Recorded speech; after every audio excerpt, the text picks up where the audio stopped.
Hello everybody, my name is James, hope you're doing well and welcome back to another video, and today we're going to be talking about updates regarding the Cadillac Formula 1 team.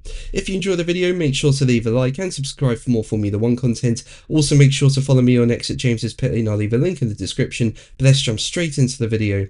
Now, as we know, Cadillac are going to be a new team on the F1 grid in 2026, and we've been waiting to hear what their driver lineup is going to be. And well, it's now been officially confirmed who their two drivers are going to be for their debut season, and as expected, it's going to be Valtteri Bottas and Sergio Perez. Now, as we know, both Perez and Bottas have been looking for a way back onto the F1 grid after being left without a drive in 2025, and it was reported over the summer break that it was going to be likely that the Cadillac seats would be taken by Perez and Bottas, and well, ahead of the Dutch Grand Prix, that has now been confirmed. And speaking about signing the two drivers, Cadillac team principal Graham Loudon said, "Signing two very experienced racers like Bottas and Sergio is a bold signal of intent. They've seen it all and they know what it takes to succeed in Formula 1, but more importantly, they understand what it means to help build a team. Their leadership, feedback, race-hardened instincts, and of course their speed will be invaluable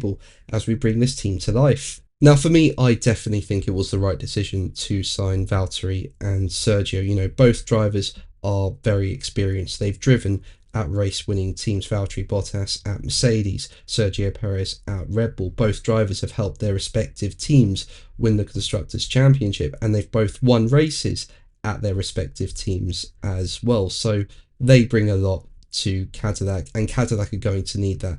You know, they're a brand new entry onto the Formula 1 grid, and they're going up against 10 very established teams. So it's going to be a tough debut year, I think, for Cadillac. So the more experience they have, the better. Now, in regards to Sergio Perez, while it looked clear that Cadillac were going to sign Sergio for 2026, Cadillac has revealed that it spoke to key staff at Red Bull and spoke to Sergio himself about what happened at Red Bull. Now, as we know, in 2024, the season started very well for Sergio, with him getting multiple podiums, and early on in the season he was handed a contract extension by Red Bull, but then his performances started to fall away a lot, and then at the end of the season he was replaced, with his contract ending early. And Cadillac wanted to know why his final season had fallen apart so much that he ended up parting ways with the squad mid-contract. And there were also questions about whether a whole year away from Formula 1, in contrast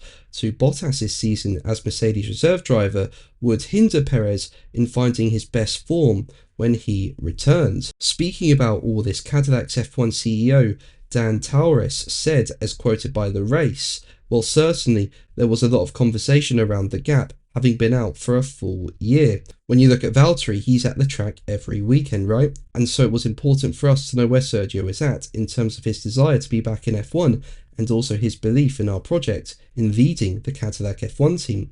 But we couldn't have been more pleased with his response. In our meetings with him, he outperformed, I guess you could say.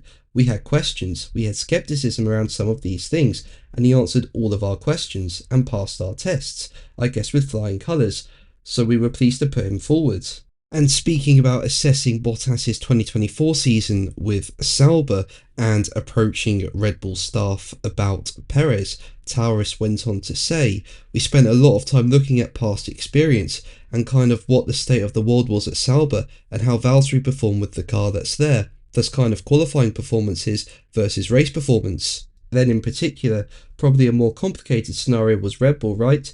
That's been an interesting kind of saga to watch. A team that's really built around one driver but has two, and clearly none of the drivers have fared well in that second seat from that standpoint. So we did take a lot of time to talk to people at Red Bull and get information and feedback. The process was lengthy and thorough from that standpoint, and again, what that means is, having looked through all that, we feel very good about Sergio, his desire to be in F1, to make a statement, to show the performance that he has, and put that last season or so from Red Bull in the rear view mirror." Now, in addition to this, Tauris also spoke about Christian Horner. As we know, Horner was the team principal and CEO of Red Bull, but following the British Grand Prix, Horner was sacked by the team. And there has been speculation about whether Horner could potentially take a role with Cadillac in the future. But while Horner would bring a lot of experience to Cadillac, launching a bid to sign Horner is not something which Cadillac has done or intends to do. Tower said, as quoted by Planet F1, there have been no talks with Christian Horner,